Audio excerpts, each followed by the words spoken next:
Way back in 2012, a little-known anime called Psycho-Pass first aired to overall widespread appeal, and it's not difficult to see why. The futuristic cyberpunk aesthetic immediately captivates the eye.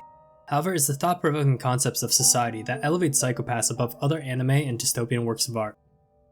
Unlike other forms of media set in the cyberpunk world, Psycho-Pass doesn't simply show you cool futuristic tech and hope you marvel at the creativity. Instead, Psycho-Pass leaves the viewers feeling grounded in the characters, while using their struggles to draw parallels and inquiries into the world we live in. Season 1 asked the question, who has the right to judge, by featuring main characters with noble actions and malicious actions, while respectively labeling one a criminal and the other innocent via the civil system. Season 1 also did a great job grounding the world of Psycho-Pass through the lens of Inspectors Akane and Ginaza. Where Akane started off as a naive inspector that grew into a formidable detective, Ginaza began as an uptight inspector that eventually became a latent criminal. Regardless of where they ended up, both inspectors underwent character development that felt natural and responsive to the dystopian world of Psycho-Pass. Season 2 then continued the same question, who has the right to judge, by featuring a collective of people that eventually get quantified by the civil system. Unfortunately, this iteration of Psycho-Pass fell short because the characters felt static and less grounded compared to its predecessor. And no fault of her own, Akane in Season 2 had little room to grow after becoming the paragon she is in Season 1. Meanwhile, Inspector Shimotsky became a bigger brat throughout the season, which had some potential, however only resulted in her becoming less bearable to the viewer, while over-vilifying the civil system, an entity that is mostly utilitarian in nature. Fortunately, Season 3 of Psycho-Pass rectifies a lot of the issues in Season 2, by taking risks with a fresh cast of characters, while expanding the world building of Psycho-Pass, and somehow managing to make Shimotsky and the civil system likable. But, before we get into that, let's talk about the premise of Psycho-Pass 3. Psycho-Pass 3 follows two new inspectors from the Public Safety Bureau's Crime Investigation Department. At the start of the show, the rookie inspectors are assigned to investigate the crash of a ship carrying immigrants. But quickly after an inspection, the pair begin to suspect the ship's crashing more intentional and less accidental. Meanwhile, a mysterious organization called Bifrost has taken an interest in the duo, as they get thrust into a world that is changing with the times. Hate it or love it, the conclusion of Psycho-Pass 2 had a lot of ramifications for the world, as Sybil introduced the collective Psycho-Pass that consequently purged any elements that raised Sybil's crime coefficient. This evolution of Sybil, followed by Japan's renouncing of its isolationist policy, has led to a wave of immigration that consequently places a larger narrative on society and world building, rather than the intricacies of Sybil. Those who enjoy expansive world building will be satisfied with Psycho-Pass 3, as rising immigration leads to a less stable Japan that has to address discrimination, religious inclusion zones, terrorism, governor elections predicated on immigration policy, and multiple players seeking to leverage the disenfranchised for their own profit. Compared to other seasons, Psycho-Pass 3 presents a world that is more grounded in reality. However, there is less philosophical inquiry into the concept of justice, as Sybil's evolution sees it working behind the scenes, as it gives more responsibility to the characters of the show. Regardless, Psycho-Pass is still a detective mystery thriller at its foundation, and absolutely delivers on this front with a phenomenal cast of characters that grow on you as the show progresses. So, with that being said, let's talk about some of the notable characters of the show.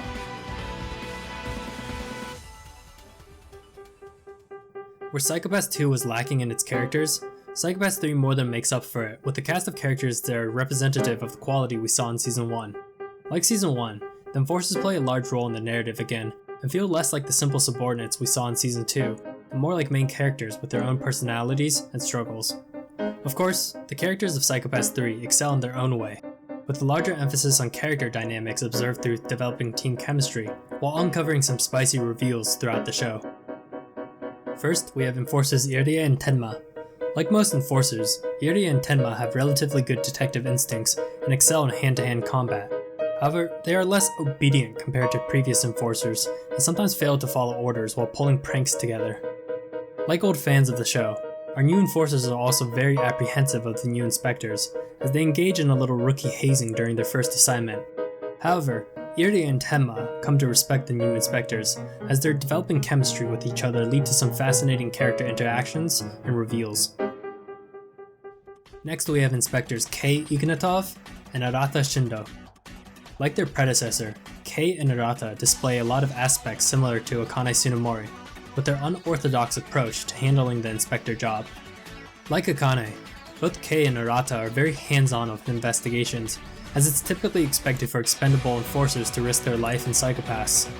Instead, Kei and Arata are very insistent in taking the field with or without their enforcers, while leading in criminal deductions that could possibly cloud their psychopaths. Also, like Akane, the pair have a trust in the civil system which leaves them unfazed about their psychopaths' clouding, while believing that human judgment should be exercised because the system isn't everything. Of course, the new inspectors also stand out from the rest, because they consider their enforcers' subordinates as human beings and treat them with dignity instead of using them as expendable hunting dogs. However, Kei and Arata aren't simply carbon copies of Akane, and have their own distinct quirks that makes them fascinating on their own. Inspector Kei Ignatov is the more serious of the two, as he is a logical detective with impressive skills in martial arts and a strong sense of justice. However, Kei's sense of justice occasionally breaks his composure as he tends to behave illogically and rashly when his comrades are being belittled. Regardless, Kei is an overall stoic individual with a strong sense of discipline and justice that throws you off from time to time with his protective nature and occasional outbursts. Arata, on the other hand, is very vibrant and goofy compared to Kei, which does a nice job complementing the two. Like Kei, Arata is very intelligent but lacks his combat proficiency. However, he more than makes up for this shortcoming with a sense of empathy and a similar sense of justice, while generally staying more composed and compassionate than Kei. Regardless of differences, the new inspectors work extremely well as a dynamic duo, with an unorthodox approach to inspector work that leads to a lot of team chemistry between enforcer subordinates, while humorously pissing off their boss, Chief Shimotsuki, on a consistent basis.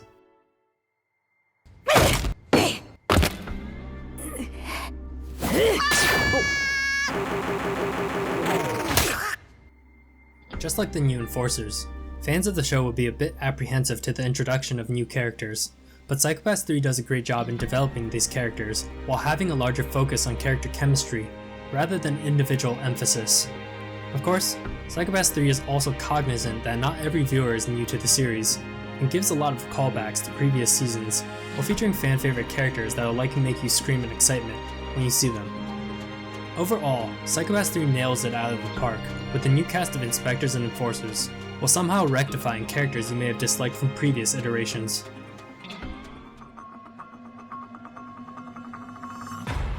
When it comes to art, Production IG has always delivered a quality blend of 2D and 3D animation with its cyberpunk aesthetic, and it's safe to say that Production IG has outdone themselves with the animation of Psycho-Pass 3.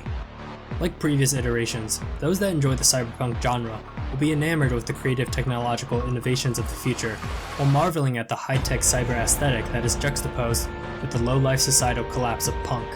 However, Psycho-Pass 3 elevates the world further with its increased variety of locations that not only adds to the world building, but also provides a level of immersion and groundedness less present in previous seasons of the show.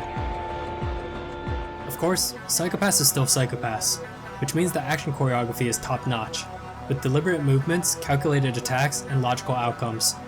For example, this female enforcer undoubtedly kicks ass, but the other guy has 30 kilograms of muscle over her, so naturally, she'd get thrown around, and require some assistance to balance the fight.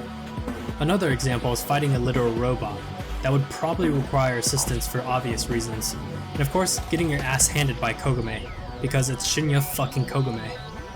It's logic and an overall balanced power system that makes the action choreography of Psycho-Pass realistic, while still being as visually stunning, if not more visually impressive than previous seasons.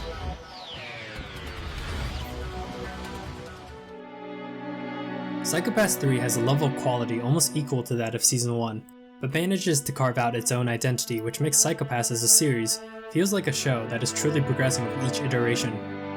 Unlike its predecessors, Psycho-Pass 3 has a larger emphasis on world building, with a variety of locations, factions, and conflicts arising within the changing of Japan. Psycho-Pass 3 also places a larger emphasis on character development via team chemistry, which consequently adds much needed characterization to enforcers, something present in Season 1, but sadly missing in Season 2. Of course, Psycho-Pass 3 features less of the civil system, which has the narrative less focused on the philosophical, and consequently leads to an antagonist that doesn't really compel the viewer to question society. With that being said, the antagonists here are still pretty interesting, just a lot different from the expectations based on previous seasons. Before starting Psycho Pass 3, there's one caveat or a personal recommendation I would make, which is to watch the 3 movies from Sinners of the System, as these movies provide a lot of context to the world of Psycho Pass, which only makes the world building more enjoyable, while providing plenty of information to the motivation of differing factions you encounter in Season 3.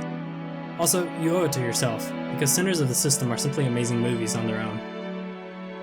Regardless, Psycho Pass 3 is an overall return to form for the series, as it rectifies a lot of the issues of Season 2, while still carving out its own identity with a new cast of characters and immersive world building. However, it's no Season 1, because it's not trying to be Season 1, and instead offers a logical expansion of a world that changes over time. So, my recommendation is to take a deep dive into the cyberpunk future of Psycho Pass, as it immerses you in a dystopia that resembles reality more and more with each passing episode.